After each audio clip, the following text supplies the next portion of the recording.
Hello, I'm so excited to have Songy Knox on the Awaken Feminine podcast today. Songy Knox is a photographer, personal brand building mentor, and author of How Do You Want to Be Seen? A Personal Brand Playbook. And she's also my photographer. So I know she has so much love and wisdom to share with us today. Welcome, Songy. Thank you for having me. What an honor to be invited. I'm so excited because I know you've got things that I want to dive into your story. So I'm very excited for our conversation today. And you're amazing as a photographer, and combining the branding that you do is just awesome. But I'll get to that later because I want you to start sharing with us. Can you share with us, first off, where you're joining me from? Obviously, we're in the same country and the same vicinity, and tell us more about who you are and why you do what you do. Okay, I am hailing from Perth, Western Australia. Yes, not far from where Kaki is. My name is obviously Songy, and where, how, what? Long story short, growing up in Northeast Asia, Korea, being told you don't fit into the mold, I'm not pretty, I'm not this, and I'm not that. And then fortunately married a white guy from here. That was 26 years ago. Wow. And that led me into an adventure which I did not expect growing up. And that's the long journey that I had to this point made me realize what it means to be living a life that is engaging and meaningful. And along that pathway, I found a little area where I could really flourish because of my experience in a really diverse field, that I could actually help people. And things sort of all came together. And that's why I'm here talking to you, like the amazing ladies like Kaki and all my other clients. That's so awesome. And lots of questions already popped into my head about what I want to dive into. But before we dive into that, I want to ask you, because I always love asking my guests this question: what's your definition of an awakened feminine? Awakened feminine. When I get this question, sometimes it's coming from a gender perspective, and my sort of attitude towards that is, regardless of whether you are male, female, trans, or non-binary, however you define it is yours. And if you believe in whatever definition that you have and lean into the strength that you identified yourself within, and that's what that is. And that's how I try to help clients as well. When they are kind of for the lack of better word, when we find ourselves stuck, when we see somebody being stuck in a kind of belief system, we call it, a lot of it is to do with the gender specific challenges that we face. And that's when I sort of challenge the notion of, well, what does it mean to be woman, man, binary, transgender, whatever that you identify yourself with? That's what it is. Nobody can give it to you. Nobody can spoon feed you. And that's where I stand at the moment, though. Yeah. I am known to change my mind. That's okay. That means we're evolving and growing, because as we learn more and get to know ourselves more, our opinions and our beliefs change, and that's the beauty of life, right? Precisely. Yeah. Precisely. Thank you for that definition. That's awesome. Okay, so let's dive into your journey. There was two areas I want to dive into. The first one being your marriage, that journey, because living in Korea, I mean, I'm obviously Asian, as you can tell. And I know, in Korea, beauty is such a big thing, plastic surgery, you watch, Korean pop stars on TV, they all pretty much look the same. They all look the same. It's like there's like a little look at the plastic surgeons that's like, I just want to look like this one. And they, you know, they somehow look very similar. Body shapes very similar. Being in that kind of environment, and you were saying that you felt that you weren't pretty enough and all that. How was it growing up there and then not believing that you were pretty enough because you didn't quite fit that mold? Yeah, I mean that causes a lot of damage psychologically, of course, but even so that's nearly 30 years ago we are talking. Even then, cosmetic surgery was big in Seoul, to the point of, in my university class of 30 odd students, 99% of them had something done to the faces, my peers, and I was almost the only one who hasn't done any, because I didn't have the money to do it. So that's how bad it is. Psychologically, I mean, that problem, whether cosmetic surgery is in the equation or not, it is big these days. Even these days, when kids look at TikTok and Instagram, looking at these aspirational images, to the point of going into depression. So I don't think it's so Korean specific. However, it is an extreme case. So it is extreme.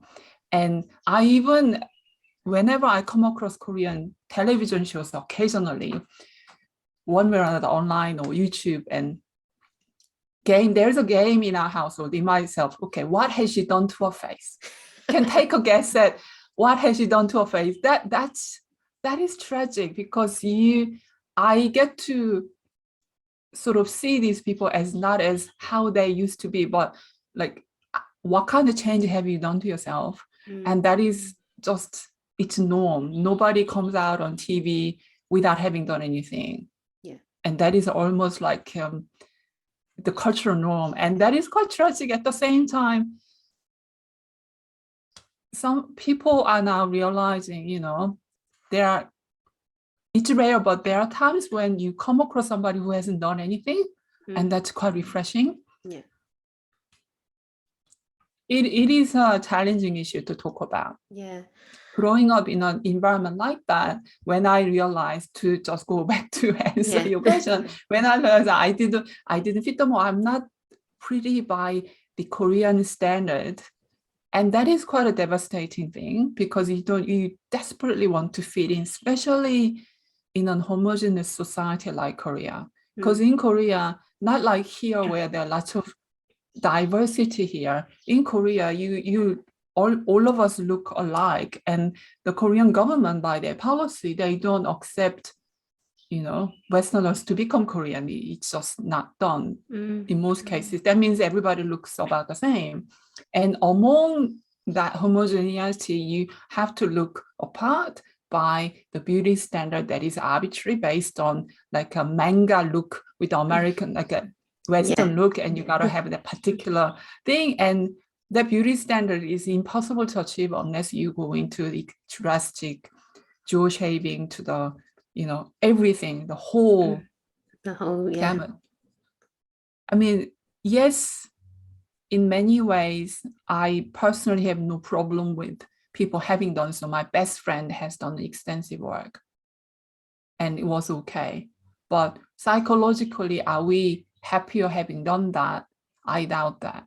Because at the very moment of getting it done and looking at the mirror, or the healing is done, that's great, but that's short-lived, right? As we know, it's quite short-lived. It doesn't last forever. Once it's a bit like owning a car, owning a piece of jewelry, bag, shoes, moment is past, and it becomes your level of happiness comes to. So I suppose my really long-winded answer to your question, yes, it sucked. Yeah. But getting out of Korea was the best thing to do. Yeah. As you were talking, and I totally agree with you, it's not just Korea, but Korea is, that extreme level. It is everywhere, the beauty standards, like you say on social media, this is what you should look like to be accepted by society, right? But the psychological damage. And as you were talking, I was thinking, like, I just had these goosebumps going, wow, the level that people don't love themselves and don't accept themselves is phenomenal. And it's actually quite scary. I'm getting a bit emotional just talking about that. Yeah. Because you wouldn't change your appearance or yourself if you accepted yourself. Yeah. And sometimes physical appearance change, thanks to really skilled surgeon, can help somebody to change self-concept, thereby being able to heal and move on, and whatever that moving on looks like, and could really live a different, more fulfilling, engaging life. But a lot of times it doesn't happen. Yeah. Because it goes back to my ethos on branding oneself. Internal self-concept and external appearance, however you look, if there is equilibrium, acceptance or improvement by a means of cosmetic surgery, if you can match it together, then that's great.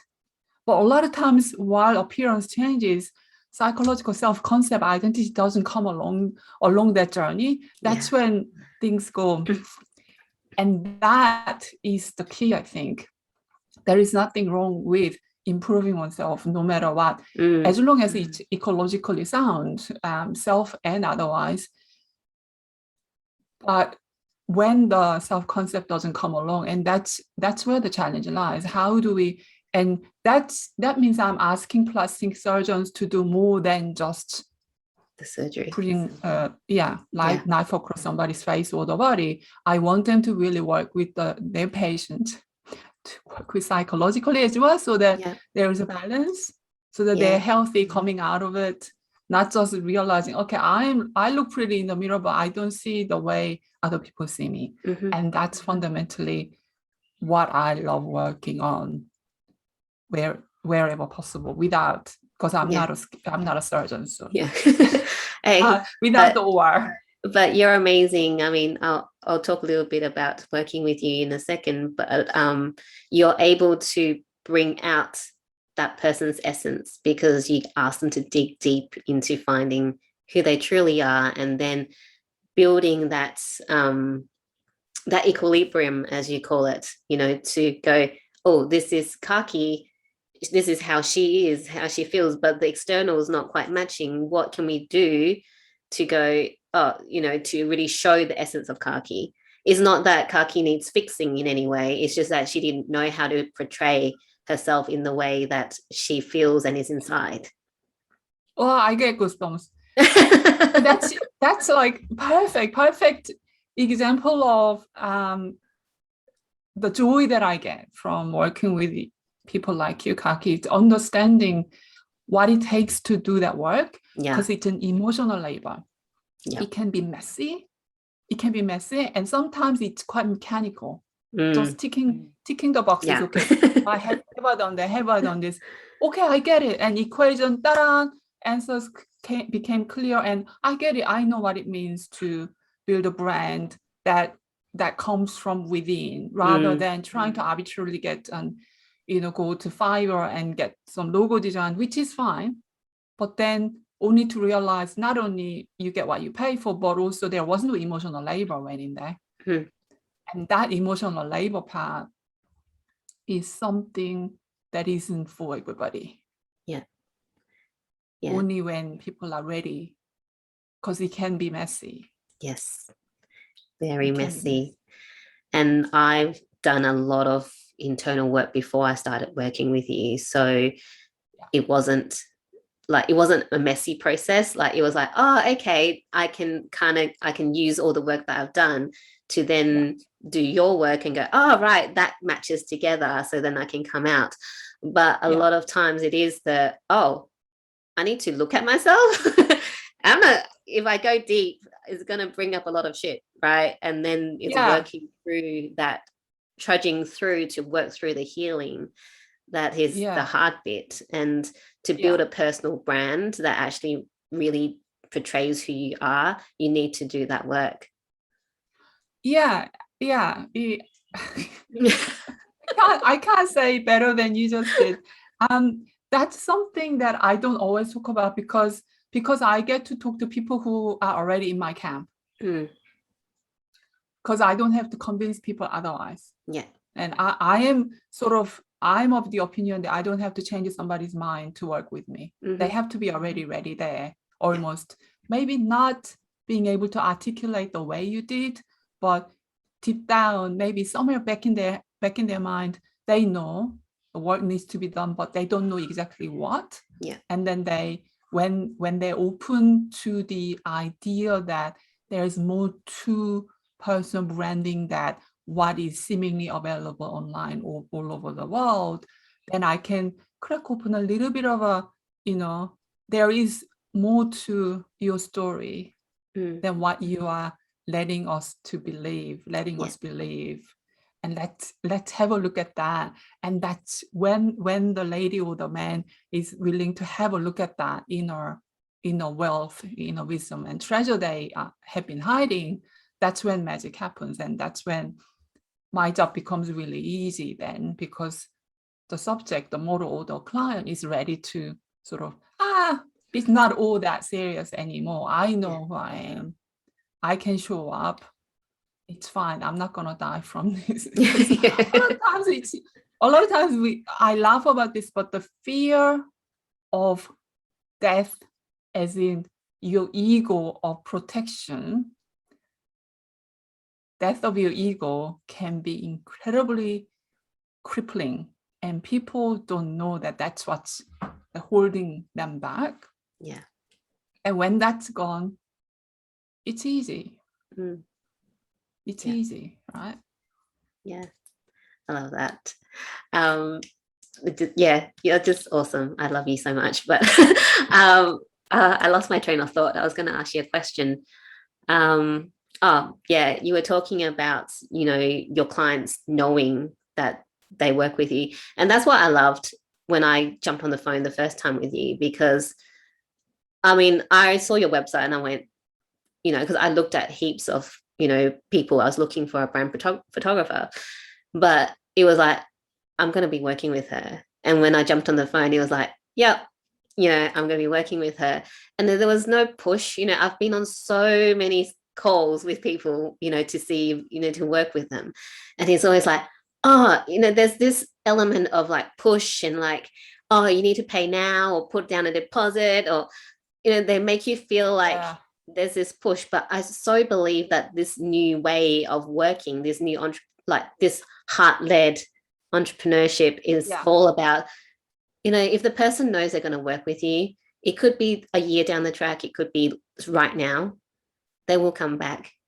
Because the worst thing is for you to kind of go, oh, you need this, and kind of feel like they've been manipulated into working with you. I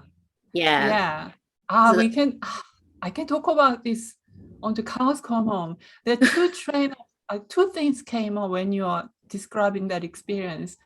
One, when I studied psychology, reading many books, one thing that I learned about, anyone who's into psychology learns these aspects of, the impulsive purchasing habit of certain types of individuals who share particular set of characteristics. And those people, so one way to think about it is helping them to move forward by using sometimes being seen as unsavory tactics.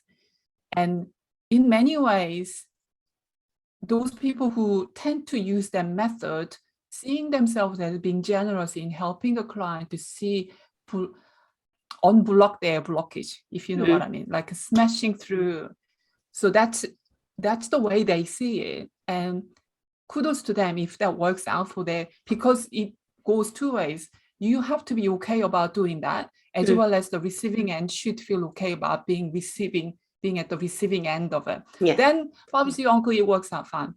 Trouble is, those kind of tactics, the person who's using it, if they are not aligned with that methodology, you can feel it. Mm. That's when you feel you're getting pushed. So when I think it's all down to alignment. When you're aligned with your method of selling, what we call sales process or the funnel, whatever we call it, if it's aligned with you, the people who are likely to be aligned with you will be fine with it. Mm. Shit happens when you yourself don't believe in the process, but because your coach or mentor tells you that's the way to do it, and you push yourself to do it.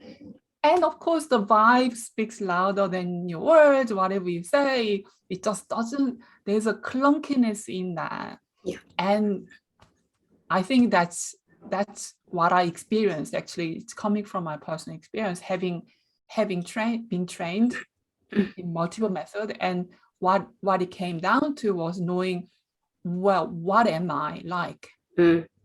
When could I truly be myself and have a genuine conversation in the spirit of service? How can I help whatever happens at the end of the conversation? How could I be of service of the person? And that's all I had to learn. It took me a while to learn it. I wasn't born with it. Yeah. Just to let's be clear, I was not born with that, being able to talk to people. It took a lot of headbutting, falling down, frustration, and anxiety and fear. Yeah. Anxiety and fear. Totally. So this is really random, but when you said I wasn't born with it, I had that Maybelline slogan. Maybe she's born with it. Maybe it's Maybelline. Yeah. I mean, none of the stuff, even to the point of a client expressing the amazement of how I could capture one's essence. Yeah, I would like to say that's magic, but it's not. It's not. Training. Decades of training in incredibly diverse field. And so yeah, it's so true. No one's born with it. It's all about experience and working through what works best for you. Like you said, yes. I've been with coaches who's like, you need to do this, this, and this, but I'm going, and I had to ask myself, is it because I'm not confident? Is it because I'm hiding? Is it because I'm just scared? But at the end of the day, is actually the alignment, when I really dig deep, because I can do it. I've been in like a network marketing business and I did that kind of thing all the time, but it just didn't feel right. So when I discovered people that can actually be on a call with you and they don't push you and just allow you the time to go, okay, maybe not now, maybe later, or I give them that time to think about it, so that it really comes from they can make a decision that comes from their soul, their heart, rather than feeling like, oh, I need to put this down now. I'm feeling so pressured. Well, I think when I talk to my clients, I try to remind them. I suppose I'm trying to remind you as well. Yeah. When we brand ourselves, just like the way you found me, and we were able to connect, we get to meet more people like us. Seth Godin talks about people like us do things like this. And there are equal amount of people who enjoy that cajoling, that bit like the coaches who are training you to use their particular way of interacting with prospective clients. There are people like them, and people like them will do things like that. And it doesn't mean there's anything wrong with it. It's just our value set does not align with their value set. So I learned to recognize not all mentors, even from books that I read, these authors' values don't align with mine. I like the ideas I'm seeing in the book, but I can tell it's something creating about it. When I read, when I picked up another book last night, I like the content, but it just, bless her cotton socks. She's young, she's great, she's got tons of experience, and she's got all the authorities. But as I read line by line, I'm like, good for you. Like, my mind becomes like judgmental and really bitchy. And that's because, like, truly being honest with myself, yeah, you're jealous, you're this and that, and the value system don't align.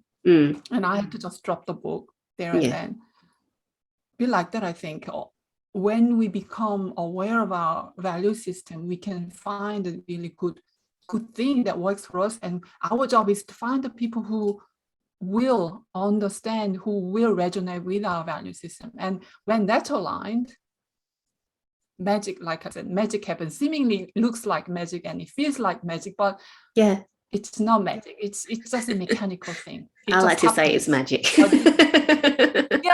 But it requires that emotional labor that I keep harping on about. It doesn't happen automatically. You got to find your way there. And then the job of generous marketer like ourselves is find the people who already share that idea, who are going to be seeking that kind of relationship, having a conversation, get to realize what is possible and all the tests. Can see we can talk about this all day. I know. I'm like, we went from like talking about plastic surgery to like completely all the way completely different turn, which I love about conversations, because we just go down wherever, if we feel like, and we still have amazing conversations.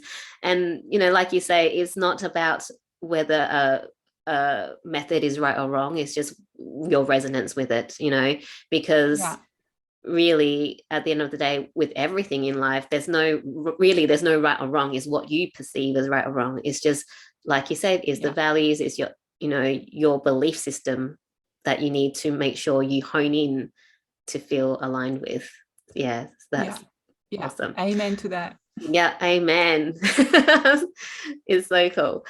I want to jump back because with now, you said leaving Korea was the best thing for you in terms of leaving all that, extreme beauty measures behind, and going into from a very Asian country to Australia, marrying, a Caucasian gentleman, and he's lovely. I met your husband when we had a photo shoot. I'll make sure. And he's awesome. And how was that for you and your family? Because Asian culture is like, you kind of expected in a way to marry someone that is the same culture as you. Can you talk a bit about that? Just be interested. So in Korea, you will have to be 26 as a woman, and your guy, prospective groom, has to be 28. That's the norm. So that's, no matter what happens, you aim for that. When I was living there 30 years ago, also that was norm. You marry at 26, you get blind date, or matchmaking service, whatever. Tinder and all that stuff wasn't available, obviously. So 26, 28. When I met my husband, Stuart, I was 20 turning 21. 21. And when my parents were told that I was dating my husband, who was 13 years senior, they panicked. And then when they realized he was not Korean, they panicked even more. And my mother, to the point of asking me if I could instead go out with my tutor, my Korean, he was a sculptor, because I was majoring in fine art and doing sculpture. And there was a tutor from my high school who was also a tutor in my university. And she was asking me to go out with him instead, as if he would just go out because I was interested in him. Bless her. When I approached the concept of me getting married to Stuart, they were saying they were not against the idea of marrying a Caucasian guy by that point, because I've been then dating about 2.5, 3 years. They were against the marriage because my father, he figured I was not cut out to be a wife. So Thanks, Dad. He firmly believed that I would be better off as an academic scholar. I don't know why. And he said, you are not gonna make a good wife anyway. Give up the idea. I said, no, I am not. I'm going to marry him. That's the end of the story. So I married him, obviously, and we didn't come here right away. We traveled. So we were living in Hong Kong for a couple of years, and then by the time we came to Australia, it was year 2000. 21 years ago, Perth was not the most exciting city to live. So we got a little bit bored and we went out again to the Middle East, only to rediscover what true boredom means. And we were in Abu Dhabi, not even in Dubai. In Dubai, things would have been different. But because we were in Abu Dhabi before Abu Dhabi became what it is today, because Abu Dhabi today is very different from 18 years ago. So we were a little bit too fast, trailblazing. So after the experience in the Middle East, I was given an opportunity to live in France. So I was working in Paris for a year and came back to Australia in 2015.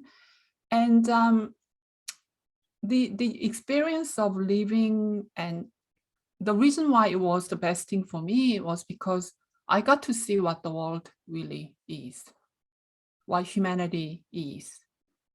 Although I forgot most of my experiences, I don't remember a lot of experiences because I was mainly numb for many, many years because of the psychological sort of upheaval that I had growing up, which is not an isolated case, by the way, by no means.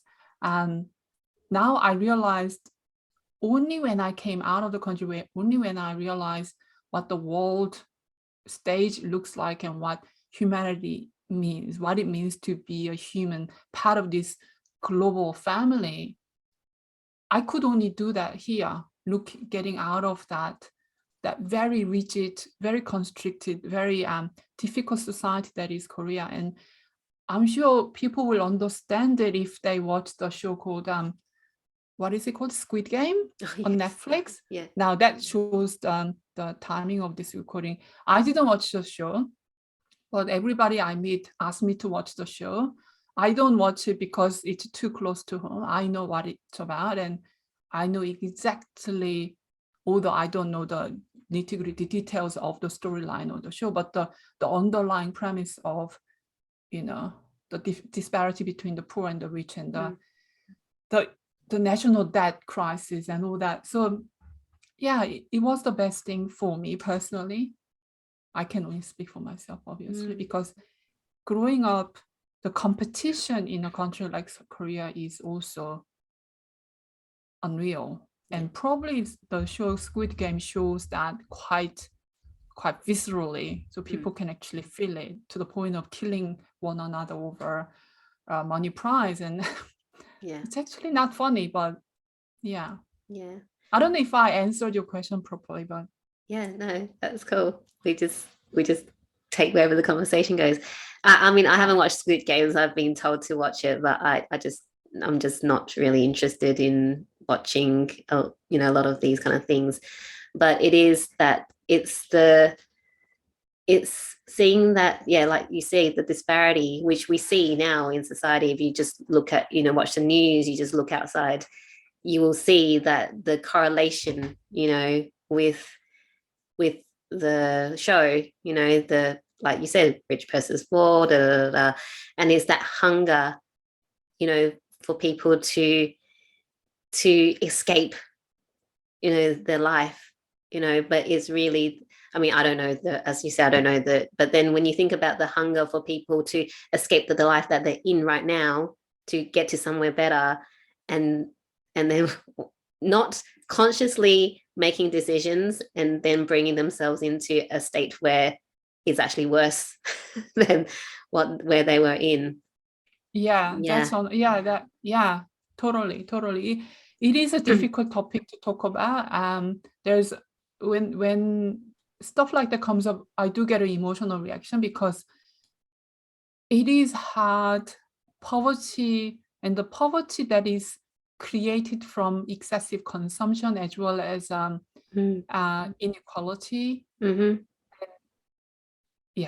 a difficult conversation to have.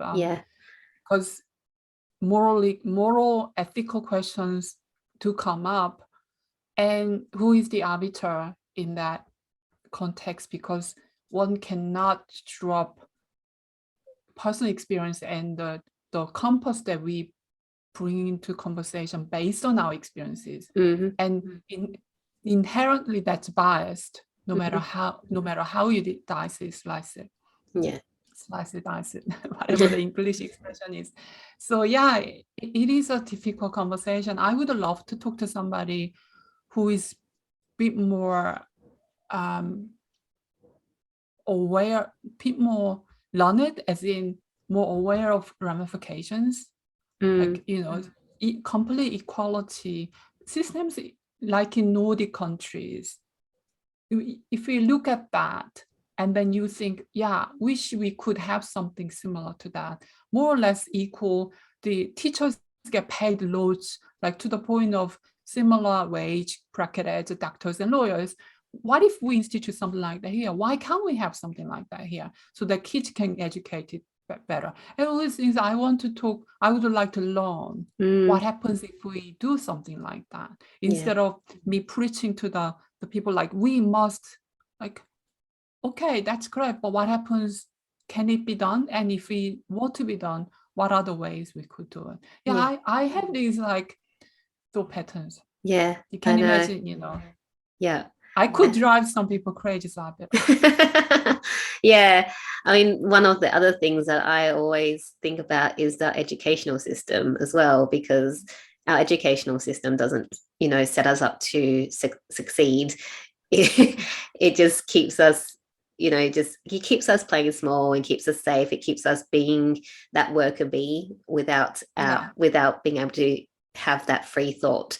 And it doesn't teach us the most important thing, which is to be aligned with ourselves and actually really getting deep with ourselves. That's something that we don't get taught. And I really believe that is something that really needs to be taught, because you know, when you get into society and you start working, all those things where you need to work with your emotions and find out who you are, those things come up. When you start waking up, those things come up, and it's the ugliest you know, journey in terms of like all the stuff comes up and you need to work through it. I mean, but it's also the best journey. But if we learn from small how to deal with those emotions and how to deal with our feelings and going, oh, am I going crazy? Then it, you know, it'll be a lot easier to navigate life as we get older. Yeah, and I'm sure there are lots of awakened, or what we like call enlightened educators out there, be like Sir Richard Robinson, who are into creative education rather than this cog in the wheel kind of education developed back in the you know, previous century. Someone today, I had a client, and she runs an Instagram account called Stories of Play, and she homeschools three kids right now, and she's expecting fourth, already had fourth. So yeah, her thing about educating kids led by them, through play. And I'm sure that kind of education will tap into what you call deep inner work, what we call inner work, that just happens naturally, because none of this arbitrary rote memorization based education is into that mix. None of that happens. So in other words, when you learn from creative, like natural creative energy, then you get to look inwards, and that would be a natural byproduct, I presume.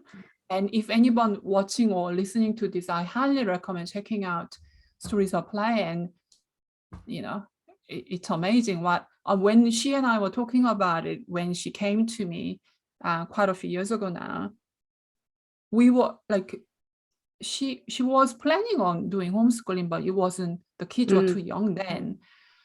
So she was ramping up to do it. And there was, I don't know if I can share this, at the very beginning in all your conversations, she had this resistance. It's not about education, it's about life. But it comes down to what is the target audience going to really want? Just like you said, education system. We immediately think of education because that's at the top of our mind, right, as parents.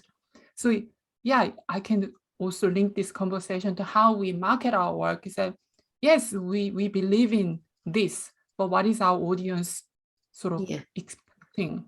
Yeah, exactly. Bring it around. So anyway, yeah, I totally hear you. Yeah. My education growing up was diabolical. I can imagine. In Korea, especially, you know how the highest suicide rate basically comes out of South Korea because of the pressure. And now the problem is the vast majority of population is highly educated. When I say highly, as in most of them have degrees, young people. And when you are facing with young people with degrees, having a degree means almost nothing unless you go to top 5 university, which then again creates the disparity. And that's where social unrest happens, when educated people don't get what they got promised. So when you got told, as you're studying your ass off, oh, you will get a good job. Well, guess what? Good jobs are all taken because most of us have degree from relatively good school. Yeah. That's not the answer, is it? No. And then I find that, you know, we're also breeding this, you know, a lot of self-entitlement as well, because you expect that you will get these things. And when you don't, because you haven't done the inner work, you don't connect with your emotions, you just go nuts. Because I'm entitled to getting a good job. Emotional irregular. Yeah. You can't regulate emotion. Yeah, totally. Yeah, I mean, I can talk about this forever, but I was just thinking as you were talking, I'm like, I don't remember the last time I had to work out the angles of the triangle to live my life. Trigonometry, is that called? Yeah, I think so. Yeah, look, I share this with you. In my book, I talk about my experience growing up in Seoul. Obviously, like a large part of the book is about that, growing up as a young person, going through all the challenges. And one of them is I went to a particularly good schools, high school and university. And, you know, like I shared with everybody, I left the country right after I graduated from my university. We left. That meant outside of Korea, nobody gives a shit about my educational qualification. And you think that's quite understandable, and it's no brainer. Of course, nobody's gonna know. But it hits you like really hard, because I was, as a young person, I was led to believe, and I was telling myself that you go to this Seoul Arts High School, you go to Ewha University, you're gonna be great, you're gonna find a good job, you know, you're gonna be rich, and you're gonna somehow marry, you know, and you're gonna go to really great company, like places like Samsung or Hyundai, you're gonna get to work at. Although I had an arts degree, so I don't know how crazy I was to even think that. Only to realize not only I had to prove that my degree was equivalent to a degree from here, but also nobody gave a shit about which school I went to, which is a completely different, it's a different story in Seoul, right? Because everybody wants to know which school you went to. Yeah. And to face that was like, oh, of course, nobody knows. Nobody knows. There I was, busting my balls, which I don't have. Consequently, busting my ass to go to these fancy schools, and to the point of, okay, I got to go to fancy schools, but in the end, what you get out of it isn't worth anything outside of Korea. So that was a humbling experience. Of course, the training wasn't wasted. Of course, the discipline I had, of course, it didn't go waste, because sleep deprivation of 6 years, that lives with you.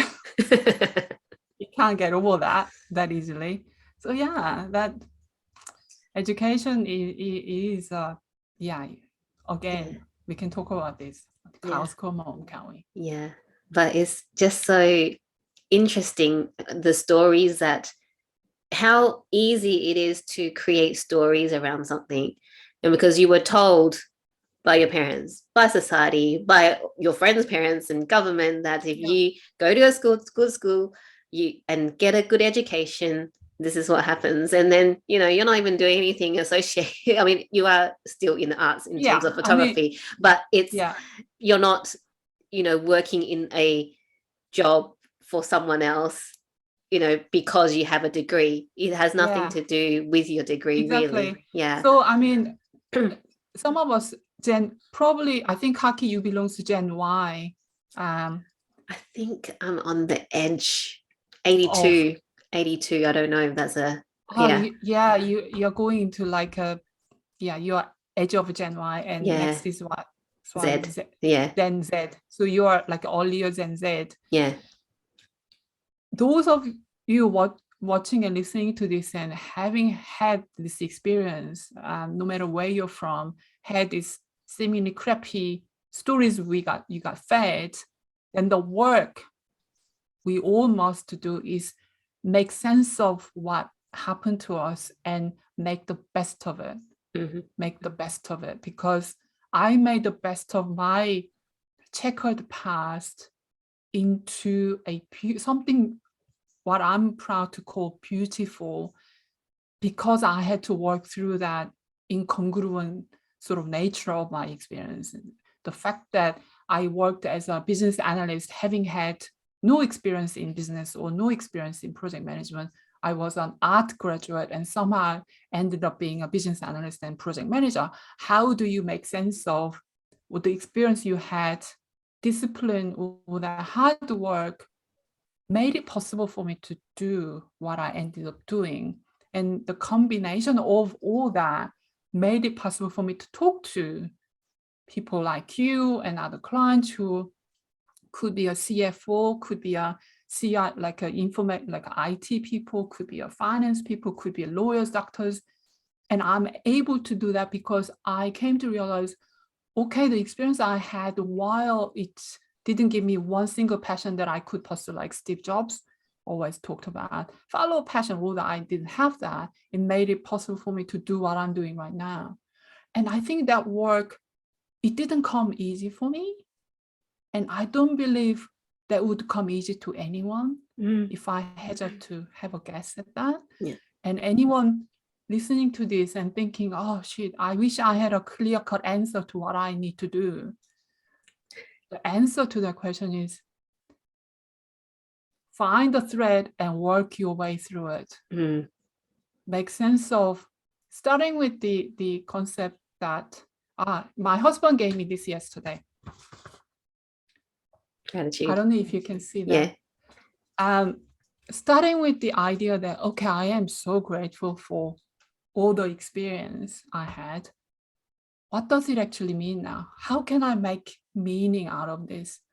And there are lots of books written about it. I shared a few titles with you, Kaki, I think, earlier on. So yeah, I think that's a good way for me to kind of my parting. If I were to offer advice, although I am not in the camp of dishing out advice because I really don't like the idea, but if you're feeling that that's where you are, I think what I encourage you to do is really find the thread that you can weave a story that's going to help you move forward.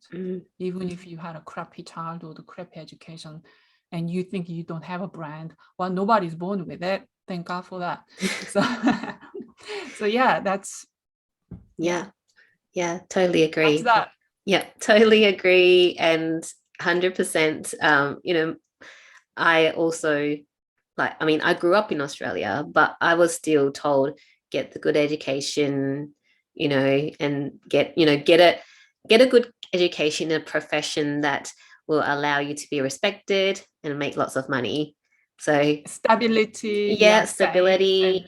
For me, my parents were like, well, you're going to have kids, so think about times.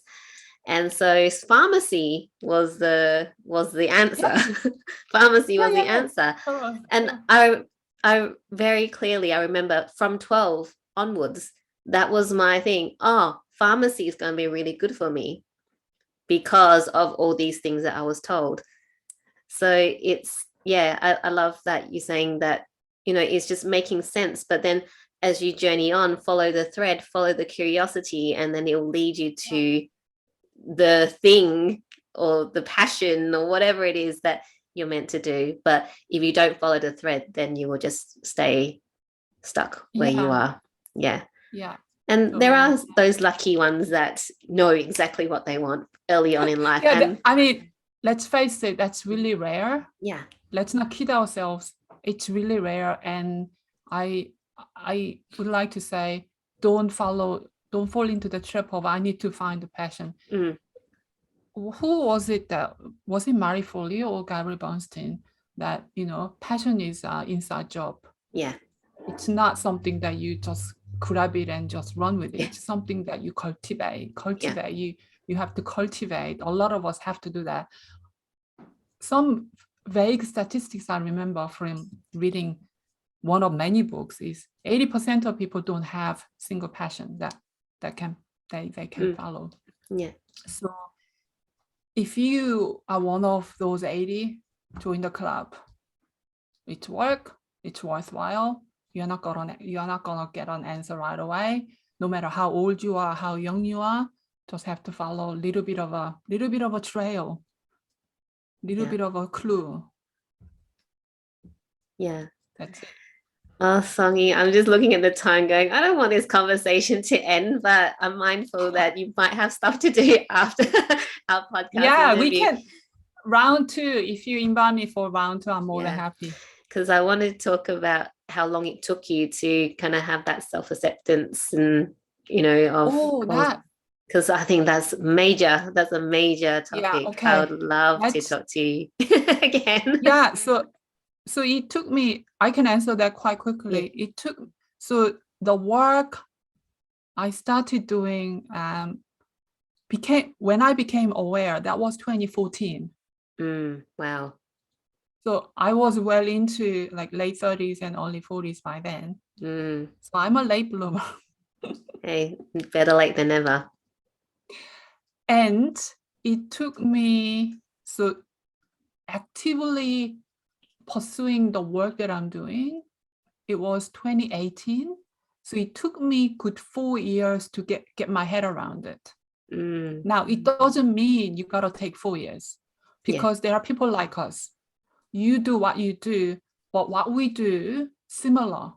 It's just different flavor, but same goodness. If that makes sense. Yeah. There are lots of us around the world, meaning you can save time, find one of us, whatever the reason, abundance, finance, as in finance abundance, or branding, or photography, design, child education.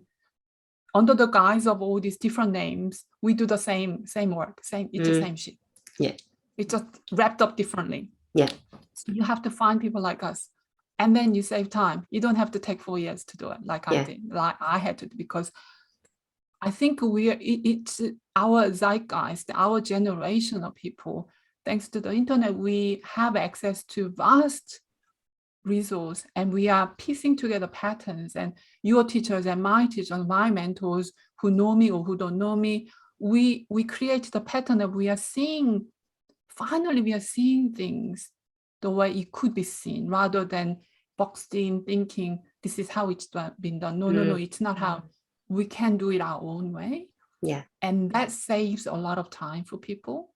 And that's how you're able to choose your color just like that. Yeah. Without hiring a designer. Yeah. Do you know what I mean? And that was that quick. The same sort of logic applies. While there are no shortcuts, some of us have kind of worked out way in to the place you want to get to. Yeah. So don't feel like, oh, she took 4 years. Do I have to take 4 years? No. Yeah. It's really about, and I think one of my things is, I've always believed that you need to do everything yourself, but knowing that you don't need to, that there's always people that can help you and be on that journey with you and hold your hand, even if what we do might not fit what you do, but we can support you in the way that you need to be supported. Yeah. Precisely. Yeah. Precisely. And there are times when we have to delegate, and there are times we have to do the work. And it it's knowing what that is. Yeah. That's not hard. That's not difficult, I want to say, but you have to get to the point of being aware, then it gets easy. Just like you are able to say, yeah, Song is great, I want to work with her, and there was like a no internal dialogue. No, right there now. was none. Exactly. So if you're having internal dialogue about that, that means you are not there yet. That's a good indicator for a lot of things. Exactly. There you go. Oh my gosh, Songy, I can talk to you like all day. But as I said, mindful of time. So before we wrap up, I'll love you to just tell us if anyone wants to work with you, where they can find you and how they can contact you. Okay, the best way to check out what I'm about, you need more of this rambling that I have. You can check out my Instagram, Instagram/Songy Knox. My name, Kaki will probably share this all with you. And my website has a lot of resources, as in the blog section. I've been writing for more than a decade. So a lot of stuff that I share often publicly is already there. And if you want to work with me, I make it difficult. So yeah, first of all, you have to be open about some challenging questions. And if you think you're ready, if you are based in WA, yes, of course. If you are based outside of Australia, I train people how to take their own photos. This is where, if you have internal dialogue about, oh, I cannot do my own photos, then you hire your local photographer. But if you want to have a go at it, I have trained quite a number of professionals, because we have to produce photos all the time, right? And you know, so that's an option. You can find out all that about it online in my website, songyknox.com.au. Awesome. Thank you And so also, much. Oh, yes. Yes, I've written a book to Yes. help everybody, so that I don't have to like dish out advice all the time. So it's all in there. It's called How Do You Want to Be Seen? And it's available wherever books are sold. So yeah. I will make sure that I have all your information and all your links available, so people can reach out to you if they want to ask you questions or want to work with you. So thank you so much, Songy, for your time today. And so much fun. Yes, thank you so much. Can't wait to talk to you again. Ciao. Bye.